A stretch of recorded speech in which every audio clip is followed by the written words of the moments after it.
I have no intent in letting you go. I have your spirit. I love your spirit.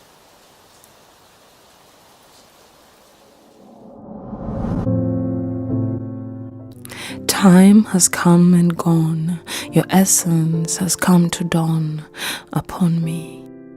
And I love the conspiracy when we rejoice together because we have gained some strength, because we have rejuvenated our spirits, because we have calmed down our ancestors, because we have memories of our first rainy seasons. Memories of when we had all the reasons to be joyous. Because we lived just across the graveyard.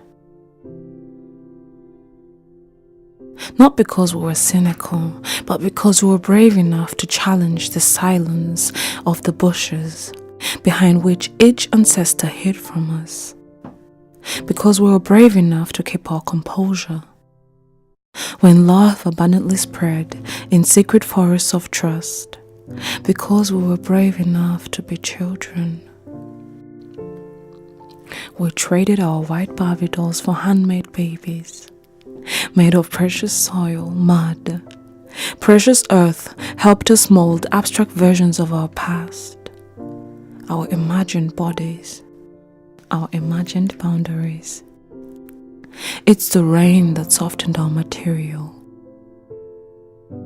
Brown soil. It's the rain that showed us how to perfectly mimic our skins, our textures, our madness, and our love for each other. Today, in this 21st century drought, you do not respond anymore when I ask you to make me a baby out of mud. I can't resist asking. Is it because your body is abstract again and you no longer need molded sculptures to remind you of your past? Is it because, just like the abandoned ancestor hiding behind the bush, you too feel like an outcast? Like a contrast to the living world? Is it because when I look at you, you are steady and no longer flexible, no longer enchanted are your eyes, no longer in expectation of our season, the rainy season? What if I told you that yes, we have transformed, yes, it has been a century, and yes, it took a drought to refresh our memories, and it's no surprise that we can't handle the melancholy in our hearts. In this diasporic dystopia, who's to say who is to blame? Who is to mold even one single body, abstract or factual? Divinity has left us, even though water is abundant in every season. Why is it that we lecture and we never leave our houses blind?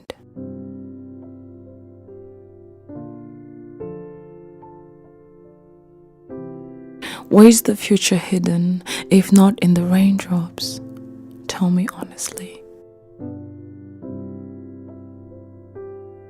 When was the last time you witnessed rain, not as the weather, not as the mood of the sky, but as a season, a statement of the gods, as a long period of ancestral whisperers, as a congregation, a gathering of the elders, spreading and speaking their knowledge all at the same time, just like the raindrops, making sounds like a symphony, chaotic and full of wisdom and yet cold and silent in their being. When was the last time you lived across the graveyard because you were brave enough to contrast death? Brave enough to be a child, brave enough to be an artist, brave enough to be an ancient whisperer, brave enough to be a raindrop, brave enough to compete with the rainbow, brave enough to borrow more time. Time needed for the games you missed out on when you were molding yourself. Using tender soil, violent creativity, unforgettable toys, inexplicable void, holy noise. When did you expect to meet your maker? When did you expect to meet your maker when you are the same one creator that molded herself, abstract and factual? What to make if not love? What to trust if not sound? Who to blame if not mother? What to eat if not soil? What to know if not spoil from mother? Spoiled by the gods with a never-ending love story. They call it a childhood in the rainy season. I call it a playground of the married seasons, the playground on which galaxies propose to each other and love each other, where foreign galaxies trade eternity for a short season on Earth, to live as sculptures made of mud, soil, softened earth.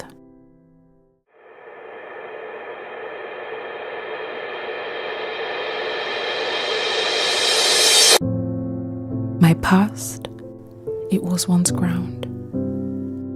My past, I was once ground.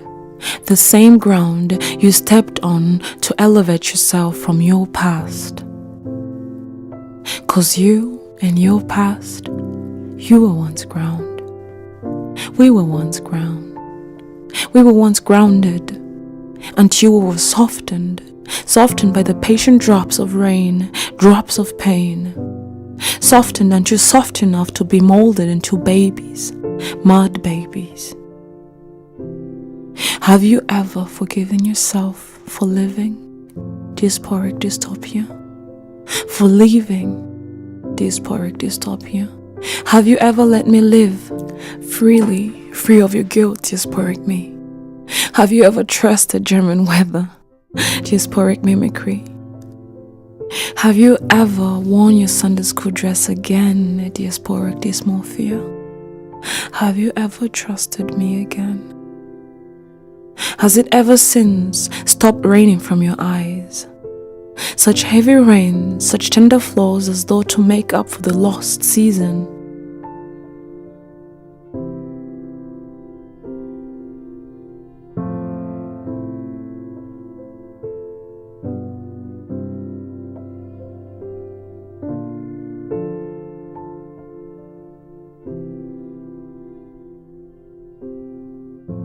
I am here to tell you, diasporic future, there is hope.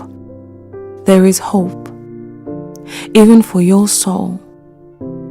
Lost and found in these words, lost and found, you can be saved, you can be redeemed. Just put on your Sunday school dress and dance while you make it rain from your eyes. Don't call it crying though. It's the whispers of the ancestors, remember? The congregation, the gathering of your elders. So, transform your face into the village. Your reflection in the mirror into the graveyard. Be brave enough to live across your graveyard. Be brave enough to contrast the death in your reflection. If your Sunday school dress doesn't fit anymore, be bold enough to remold your body, your imagined boundaries.